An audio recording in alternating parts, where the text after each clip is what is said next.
నేను చెప్పే స్టాక్స్ కానీ ఇక్కడ చూపించే చార్ట్స్ కానీ ఇవన్నీ టెక్నికల్ లెవెల్స్ మాత్రమే. ఏ స్టాక్ కూడా బై ఆర్ సెల్ రికమెండేషన్ అయితే కాదు. Hi friends, welcome to the channel profitmaster.in. నేను ఆర్పి. సో ఈరోజు 8th May 2025. ఈరోజు భారీ నష్టాల్లో క్లోజ్ అయిందని చెప్పొచ్చు. నిఫ్టీ 140 పాయింట్స్ మైనస్లో క్లోజ్ అయింది 24,273 దగ్గర.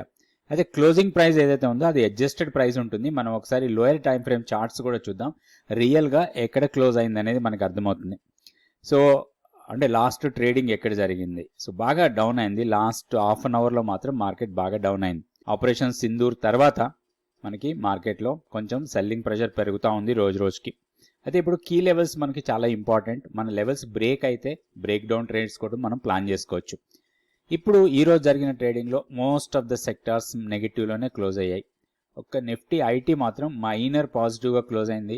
మిగిలిన సెక్టార్స్ అన్ని టాప్ లూజర్ అంటే రియాలిటీ, తర్వాత మెటల్, కన్జంప్షన్, ఆటో, అన్ని సెక్టార్స్ ఇక్కడ చూస్తే మనకి ఆల్మోస్ట్ మ్యాక్సిమం సెక్టార్స్ అన్ని కూడా రెడ్లో కనబడుతున్నాయి. నిఫ్టీ 50 స్టాక్స్ కూడా చూద్దాం. సో నిఫ్టీ 50 స్టాక్స్లో కూడా చాలా స్టాక్స్ నష్టాల్లోనే క్లోజ్ అయ్యాయి. టాప్ పెర్ఫార్మర్ అనుకోవచ్చు ప్రైస్ వైజ్గా బాగా పెరిగిన స్టాకు ఎస్సీఎల్ టెక్నాలజీ, దాని తర్వాత Axis Bank, Titan, Kotak Bank, Coal India, Tech Mahindra, ఇవి కొంచెం లాభాల్లో క్లోజ్ అయితే నష్టాల్లో క్లోజ్ అయిన స్టాక్స్లో శ్రీరామ్ ఫైనాన్స్ టాప్లో ఉంది. దాదాపుగా 3% డౌన్ అయింది, మోర్ దెన్ 3% డౌన్ అయింది. ఎటర్నల్ దాదాపు 3% డౌన్ అయింది. Adani Enterprises, M&M, Tata Consumer, Hindalco, ONGC, Eicher Motor, Maruti, ఇట్లా మోస్ట్ ఆఫ్ ద స్టాక్స్ మనకి నెగిటివ్లోనే క్లోజ్ అయ్యాయి నిఫ్టీలో.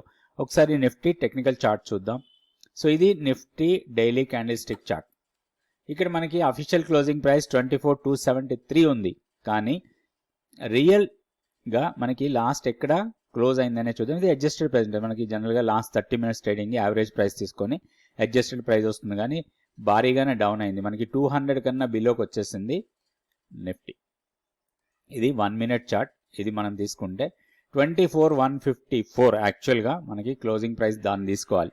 ఎందుకంటే ఈ 1 minute క్యాండిల్ ఏదైతే ఉందో ఇది అడ్జస్టెడ్ ప్రైస్ కింద తీసుకోవచ్చు మనం. సో భారీ నష్టాలే మనకి, కాబట్టి ఫర్దర్గా కూడా వీక్నెస్ ఉండొచ్చు. కొంచెం కాషియస్ అప్రోచ్ ఉండాలి. అయితే లెవెల్స్లో పెద్దగా మార్పులు ఏం లేవు. మన కీ లెవెలే చాలా ఇంపార్టెంట్ లెవెల్ మనకి 23,940. ఇన్ కేస్ ఇది బ్రేక్ అయి కిందకు వస్తే 23,510 వరకు డౌన్ సైడ్కి రావచ్చు. ఇక్కడ వరకు మనకి పెద్దగా సపోర్ట్ పాయింట్స్ లేవు, టెక్నికల్గా ఎలాంటి సపోర్ట్ లేదు. ఇది ఫెయిల్ అయితే మాత్రం ఇక్కడ మనకి ఒక ఆపర్చునిటీ రావచ్చు షార్టింగ్ ఎంట్రీ తీసుకోవడానికి.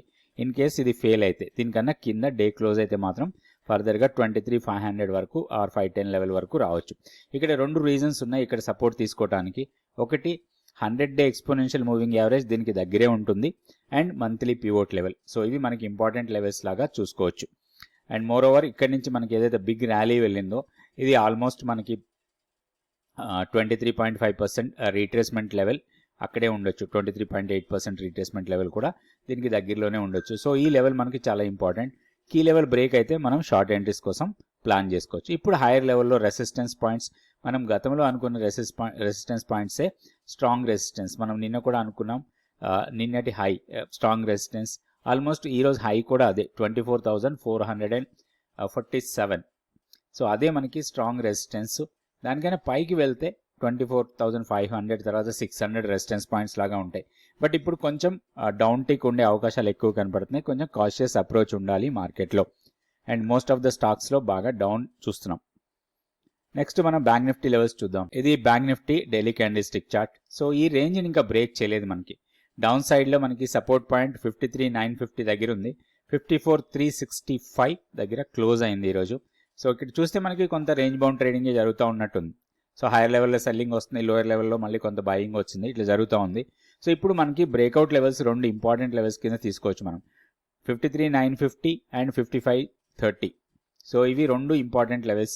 55,030 కన్నా పైకి వెళ్తే మాత్రం ర్యాలీ కంటిన్యూ కావచ్చు, మళ్ళీ ప్రీవియస్ స్వింగ్ హైని టెస్ట్ చేయొచ్చు. అదేవిధంగా 53,950 బ్రేక్ అయి కిందకు వస్తే 53,500 వరకు రావడానికి ఎక్కువ అవకాశాలు ఉన్నాయి. 53,680 మన కీ లెవెల్. ఆ లెవెల్ బ్రేక్ అయి దాని కింద క్లోజ్ అయితే మాత్రం బేరిష్నెస్ రావచ్చు. ఇన్ కేసు ఈ బేరిష్నెస్ వస్తే ఇక్కడ ఒక గ్యాప్ ఏరియా ఉంది, ఆ గ్యాప్ ఏరియా ఫిల్ కావచ్చు. ఇట్లా మనం ప్రాపర్గా లెవెల్స్ పెట్టుకొని ట్రేడ్ చేసుకోవచ్చు. ఇప్పుడు స్టాక్ ఫ్యూచర్స్ యాక్టివిటీ చూద్దాం. స్టాక్ ఫ్యూచర్స్ యాక్టివిటీలో చూస్తే లాంగ్ బిల్డప్లో ఓన్లీ 8 స్టాక్స్ ఉన్నాయి. షార్ట్ బిల్డప్లో 179 స్టాక్స్ ఉన్నాయి. అంటే బ్రెడ్త్ చాలా నెగిటివ్గా ఉంది మనకి. లాంగ్ అన్వైండింగ్ 33 స్టాక్స్ ఉన్నాయి. షార్ట్ కవరింగ్లో ఒక్క స్టాక్ కూడా లేదు.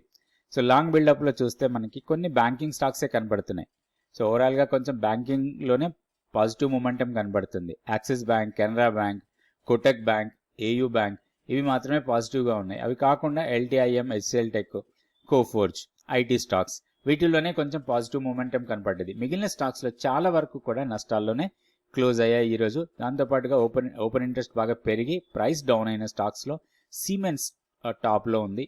15.92% ఓపెన్ ఇంట్రెస్ట్ పెరిగి ప్రైస్ దాదాపుగా 5.5% డౌన్ అయింది. తర్వాత Ramco cement, MCX, ITC, CAMS, Bharat Forge, Voltas, Escorts, power grid, PNB, Chambal fertilisers, IndusInd bank ఇవన్నీ కూడా నెగిటివ్గా క్లోజ్ అయిన స్టాక్స్. సో ఇట్లా మనం స్టాక్స్ సెలెక్ట్ చేసుకొని వీటికి ప్రాపర్గా టెక్నికల్ లెవెల్స్ పెట్టుకొని ట్రేడ్ చేసుకోవచ్చు. Thank you so much for watching this video. Please like, subscribe and share our videos.